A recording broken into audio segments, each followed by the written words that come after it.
Hello, hello, hello, everyone. Mike Arnold here, co-founder of Path Trading Partners, along with Bob Iacino. Everybody in the U.S., happy Memorial Day. Probably going to be lighter viewership today, but I am still here because we did have futures trading. They closed the financial futures closed about 3.5 hours ago.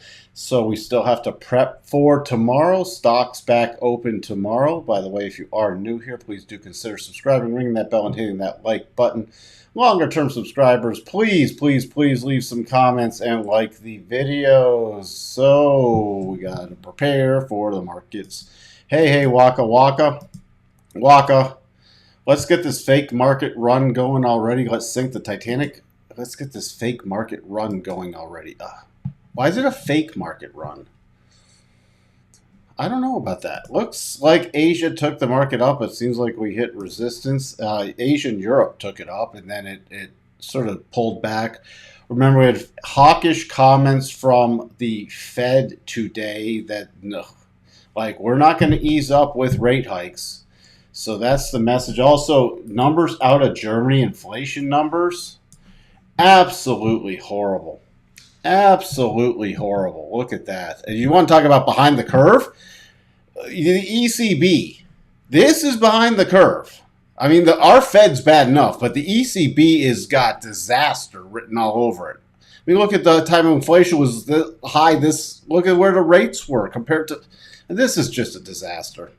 These central banks, oh well. What are we going to do? Welcome. Welcome, Michael. Crude looking strong. Yep, I told you about what my thoughts were on crude. And China reopening now. China's going to be pretty much reopening June 1st. So unless something really weird changes in the next couple days, so you're going to get more crude demand up. So even with China being closed, crude demand has stayed high, and now there's going to be more crude draws. Yes, happy Memorial Day to you too, Michael. Hi, John. How's your weekend going? I worked yesterday, and I worked today. So, little shorter live stream today because I'd like to enjoy the last couple hours of Memorial Day. Gonna grill up some brats on the barbecue for tonight with some smoked mozzarella pasta salad. So, yo Fed, yo Fed. Yeah, Fed is screwed, but ECB is at another level. I mean, the ECB, I don't know what they're going to do. I mean, German inflation is almost 8%. That is brutal. I mean, and there's no sign of that stopping. I thank everybody for tuning in, though, spending a little bit of time to do the market prep. Again, I put up the sector overview earlier today. I recorded that after the financial futures closed at noon Chicago time. So that is up with some additional thoughts about what I'm looking at and what I'm watching. And a new Jim Iurio, Bob Iacino Futures Ed podcast did go up also. So check that out. You can check out the video feed. Narrative is lost with oil spiking. Looks like no peak inflation. Things are going to get ugly. And Biden is meeting with Powell tomorrow to discuss things. I wonder what they're going to discuss. So, sector overview is wonderful. Really loving all that info, Mike. Trying to share as much as possible to help everyone. Thanks for that nice comment, Michael. To help people sort of see what I do for some more weekly market prep, some of my thought process, the key things that I'm watching for. To help give you some ideas, and you can look at the stocks you're in or interested in and how they compare to the sectors they're in. Just, again, trying to help people get a more rounded approach. This isn't like some, I don't know. I think this is a real market analysis channel. That's how I look at it. We're not just here to put out fluff. At least I'm not. Tomorrow, house price index. Will be very interested in the rest of the house stuff at 8. So right when our live stream starts tomorrow, we'll have that information. I'm really watching 9 Central Time. All these are in Central Time because I am still living in Central Time. When I move from Central Time, then I don't know if I'll go Eastern or what time. We'll see. Consumer confidence coming out at 9 Central, and then Dallas Fed manufacturing at 9:30. I'm really interested in both those. Those are potentially market moving. Also, remember, tomorrow is the last trading day of the month. So there's probably going to be some interesting end of month movements between tomorrow and then June 1st on Wednesday. So be prepared for that. We'll take a look at the charts. Remember, Friday, if you need any refresher, you rip your face off rally. FOMC still at that 50 basis points coming up. That's June 15th. So that's getting to only be a couple weeks away. And we still are in negative gamma. Earnings, nothing really before the open. It's going to be moving tomorrow after the close. Salesforce, HP are things I'll be looking in at. Then we have some other stuff coming up the rest of the week, but not as much market moving as the last couple weeks. So let's see where else we have. Yeah, the meeting between Powell and Biden, getting everyone wondering what the bleep is going on. Jay Powell going to get a spanking. Well, I think Biden's going to be like, dude, you can't ease up. I'm going to lose. All my Democrat friends are going to get wiped out based off this inflation. You got to get this under control. And Powell's going to be like, I don't want to spook the markets. I've already said we're raising rates. Well, then you're coming out. You got dovish talk. It's going to be interesting. It's going to be interesting. I want your opinion. I kept on hearing that might be bullish when the Fed starts doing QT on Wednesday. Again, they're going to start rolling off some of the balance sheet. I don't know how it's going to be bullish because it's going to drain liquidity, but will it have an immediate effect? I think it will start picking up steam again, they're not doing that much right off the bat, and it's not like Wednesday just comes, they drain the balance sheet. It's going to be unwinding or let some stuff run off. So I don't see, though, how it's bullish. Any tightening is still, you're draining liquidity from the system. So I haven't heard a lot of people talking about it being bullish. Longer term, I'm still in major bear camp after we get this rally out of the way. By the way, here's the S&P. We've had this nice 4-day run up, including last night, today. We got a little topping pattern that completed with this little double pullback and sitting right here. What am I watching for? Remember, let me get back to that daily. We've triggered this other double. I'm now watching. There was just intraday trading today in that direction, but for longer term, I need some kind of pullback. And this is what I'm watching for now. Cycles, you see here at the bottom. Cycles are at the top looking to roll over. So I'm expecting a rollover move pretty much Tuesday or Wednesday. Is that a major rollover move? No, that's a minor rollover move. And yeah, we could even come back down to 4,095, 4,100. That would still be a minor rollover move. And then I'm going to watch for cycles to bottom and another upturn on the daily. Why? Because weekly cycles are starting to really move on up. We're in the weekly rotation zone. We can easily complete this pattern. We've had a decent probability double trigger.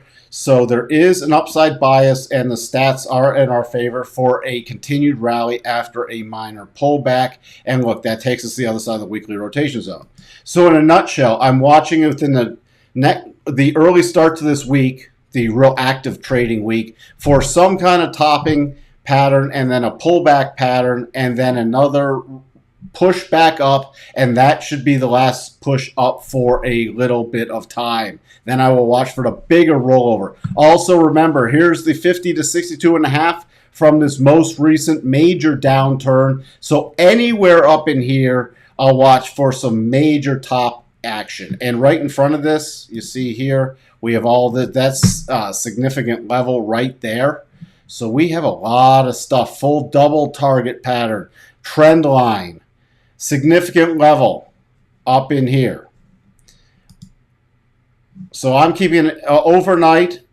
I'm watching 41.53, and if we break below that, then my next level, it's back into a clear path move on the 4-hour, but my next level wouldn't be down to about the 4103 to 4117 with the rising 4-hour rotation zone and the prior breakout level that triggered the double. So that's where we sit with that. And I'm not going to keep repeating myself, but pretty much that analysis is true. If you look at the cycles for the NASDAQ, at the top, looking for a rollover play. NASDAQ's a little weaker, also triggering the double, but not up to that first target yet. And then if you glance at the weekly of the NASDAQ, you see cycles turning up. And you also see reaction right at the weekly rotation zone. See, this is the target was at the other side of the rotation zone. Now we get the smack into the rotation zone. So I'm really watching for some key resistance up here. Let's see. How on earth would market be bullish with QT? I don't know. I've not heard people talking about that. But there's some people who... there's a lot of sort of bad information out there, especially on the tube, of people who really are just trying to pump a narrative instead of doing really good analysis. Beginning on June 1st, the Fed will let maximum 47.5 billion Treasury bonds and MBS mature per month. Yes, that is on the monthly basis. So it's not just like June 1st comes out, it's all drained. No, it's rolls off over the month. Yeah, it's going to get interesting with the mortgage-backed securities. Hey, Options 22, glad you are here. So, NASDAQ, again, the same thing, watching for that topping pullback move within the next day or so, or Tuesday, Wednesday. Overnight, I'm watching 12,717, and then major support is back down at 12,557. That's the next major support. And if we really pulled back, which would be a little bigger shocker, it would be about 12,450. That's the bottom of the 4-hour rotation zone. That's where I'm sitting there. To the upside, we still have 13,046, 13,272, 13,499. So again, for anybody joining late, watching for that topping pattern, short little pullback, then one final push higher. Dow, same story, but no double on the Dow moving through the harmonics. I'm going to have to use this as a little short-term pausing bar. But the Dow area, again, same thing. Dow's starting to roll over already on the daily cycles. So I'm going to be really paying attention to what the Dow does overnight and first thing tomorrow morning. 33,000 is my first area. Then I'm back down to about 32,700. On the next push higher, this is a sort of a weak pausing bar, but all we have right now, 33,790. First, I'd be watching the 62.5 level, this 33,600, and then 33,790. By the way, jumping back to the NASDAQ, I forgot to mention, again, even if you complete the double, the rollover zone for here is between the 50 and the 62.5, so you could easily complete that double and then roll over. I don't even know if the NASDAQ will be able to make it to the full double targets. We got to go with the stats, but I'm really focusing on the first and the second one. Why the first and the second one? Because of where they sit. You got a breakdown zone right here. With the second target, you see this breakdown zone. That's very key for the NASDAQ. Jumping over to the Russell. Russell also just into that daily rotation zone. You see against the 50, watching also for a pullback move in this. And then 1913, 1949, 1984. Pullback move would be, again, based off that 4-hour. I'm focused right now on about something more about 1869.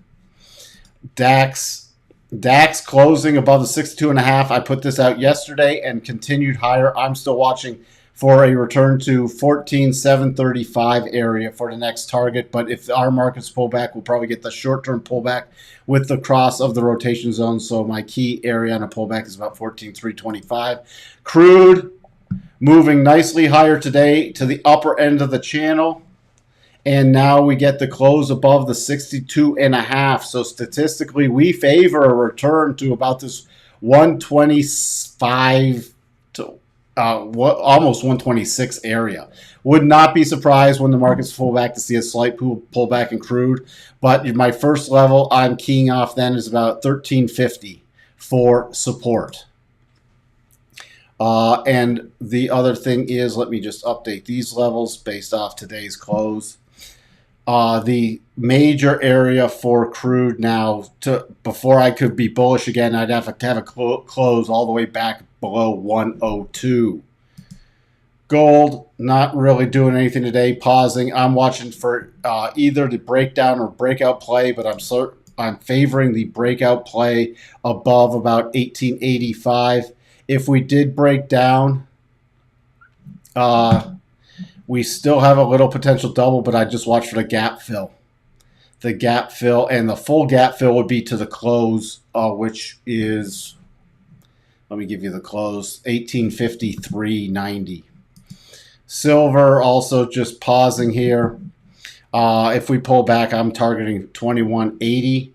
Notes, little pause here. Still, we got this rough sloping channel. I'm watching for key support about 119.24. And if we break that, then I'm focused on to kiss the neckline goodbye, which is about 119.12. Let me put the harmonics up here. And the only thing that tips me back to bearish mode on the bonds is a close below about 118.19. Dollar index finally rolling over and hitting the final target to the head and shoulders. So that target's complete, closing below the 50. We're into the weekly rotation zone. So now we have to do the bigger pullback levels.